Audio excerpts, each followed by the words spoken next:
Okay, all right, look, let's just smack the monobrow in the room. It's a little bit more than 2 days, I know, okay? I recorded this video 3 times. I forgot to change the resolution. I watched it back, it was like watching a freaking TED Talk by a Tamagotchi. I'm sorry.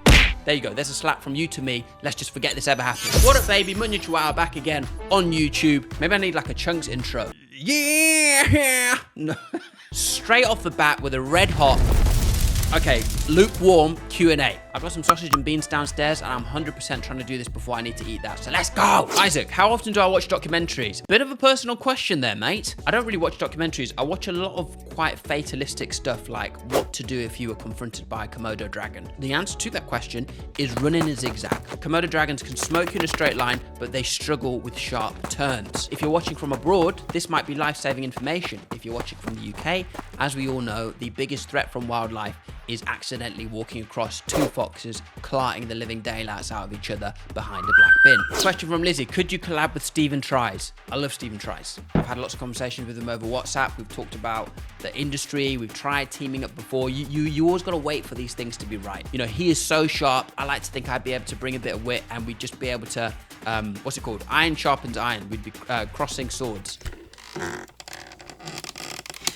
So something tells me that's the wrong expression. I'm gonna Google it and then deal with the consequences later. Fish said, I wanna know who cut your hair so I can avoid them. Listen, this ain't even the worst trim I've had. I forgot to tell you earlier, imagine I went to Norwich and I asked for the mohawk and he said, do you want it sharp? I'm thinking he means, do you want the edges sharp? He meant, do you want me to make the mohawk sharp? Bro, I walked out of the barber's with literal dinosaur spines sticking up from my head. In Norwich, there were no people of color when I was growing up. So I thought, look, a mohawk is what any stylish young black man would be getting.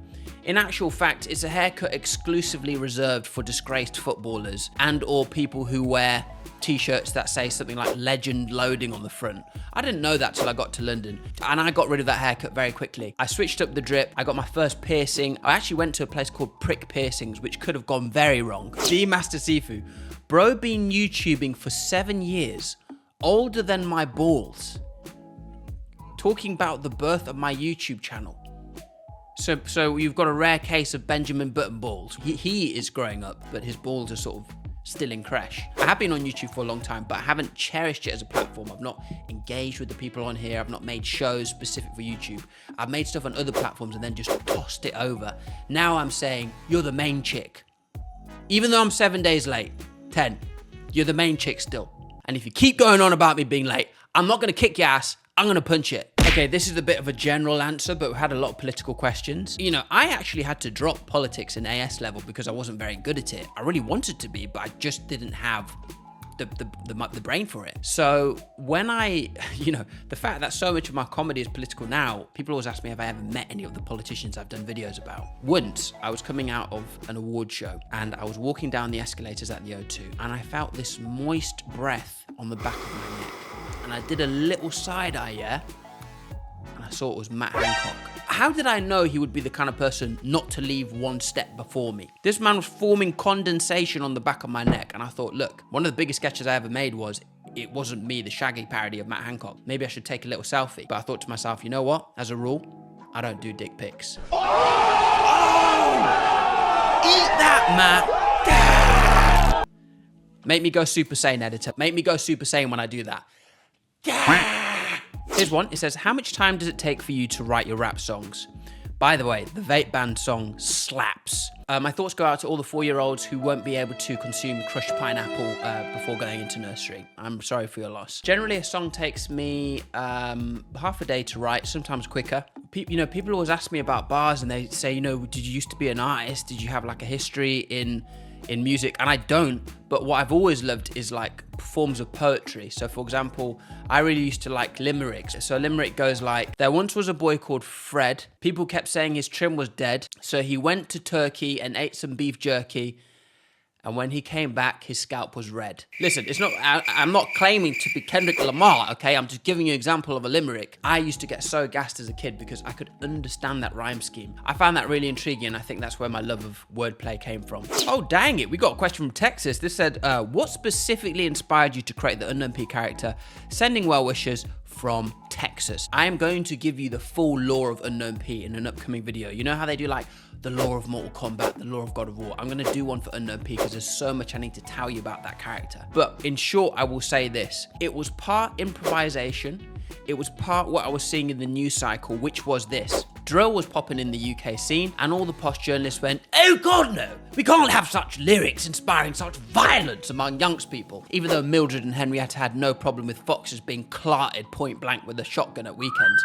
Anyway, black male artists were releasing a lot of drill music, and they were being demonized in the media. And then we started seeing these clips go around of like private school kids rapping along to Unknown T, Homerton B. And those clips were fine. They would go viral. Everyone would be like, good heavens, it's such good fun, isn't it, seeing these children rap along to whatever this new music is. The narrative completely changed. So I wanted to explore what conflict you would create by having a middle-class drill rapper.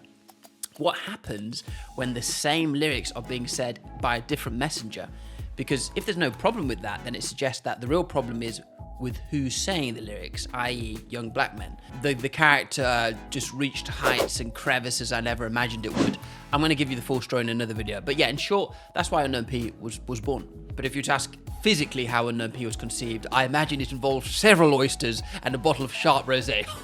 Shadow Slicer 9613 says, what do you think of the NHS? Any particular experiences you want to share? I mean, yeah, I quite enjoy being healed, I guess. I had my appendix out once. I remember blacking out and then coming back around and just picturing John Cena. I don't have my appendix. I find it quite weird when people keep body parts. The way I found out the tooth fairy wasn't real, spoiler alert, is my mum one day called me into her room and she went, Muzzy, look at this. Opened a box of my steaming rotten teeth.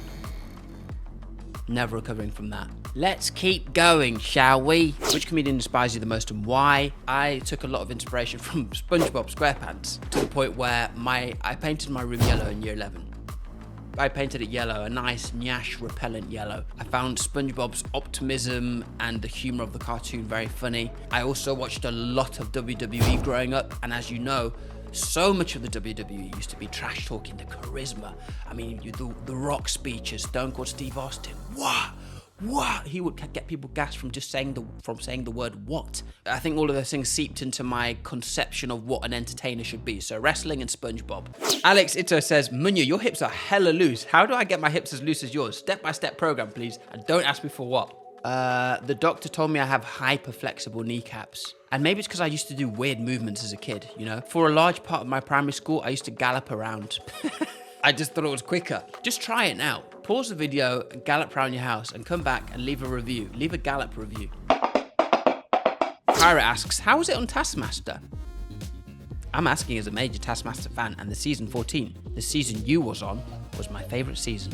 When I go on British TV, these are the times I realise the stories from my life are not normal. When I was growing up in Norwich, there was this blackbird that was in my garden every day without fail. This bird was a Gallus. I swear to God, I would see him chirp some pigeons, I'd see him chat to eagles, always so smooth with it. What do you do if you see an animal all the time? Like if you have a dog or a cat, you give it a name, obviously. So I'm thinking, look, this bird is in my house every day, I might as well give him a name. So I called him Smooth Rupert. Now I've gone on TV and I've started telling that story, and I'm looking around the room, and these people are literally thinking, you know what, maybe we should have voted Brexit. Thought, oh, what's gonna happen when the show comes out? But you know, people were really nice about it. We had a great time, and it was one of the funnest experiences. Doing those tasks, that's one of the only shows I really wish I could do again. We know I should have won, but Greg was on smoke. You know, and you know what I say to him? Bro, buy some trousers that cover your ankles. Oof, love that question. What's my personal music taste? I used to be such a rocker. I'm talking Sum 41, Papa Roach. You know, I feel like the MTV generation, we used to just listen to it all. Stand here right now, look me in the eye and tell me that Evanescence, Wake Me Up, was not the banger of a generation. Wake me up inside, wake me up and save me. Mr. McFly says, you're an incredible writer and performer. Thank you. It's clear that you really care. Socialism seems to be in your DNA. Is that true? And did you have any sort of training or classes at theatre school growing up? I did not have any training to do with what I'm doing now, which is what has in part made it quite scary. One thought that helps me, even in spite of not having specific training, is, do you think that the person doing the highest level of a job is always the best person? Okay, so for example, you know at the end of Deadpool and Wolverine, when they show Wolverine, when they show Hugh Jackman's first moments on set, you can see he's so nervous. If you scanned every one of the 7 billion people on Earth, you'd probably find a way better Wolverine.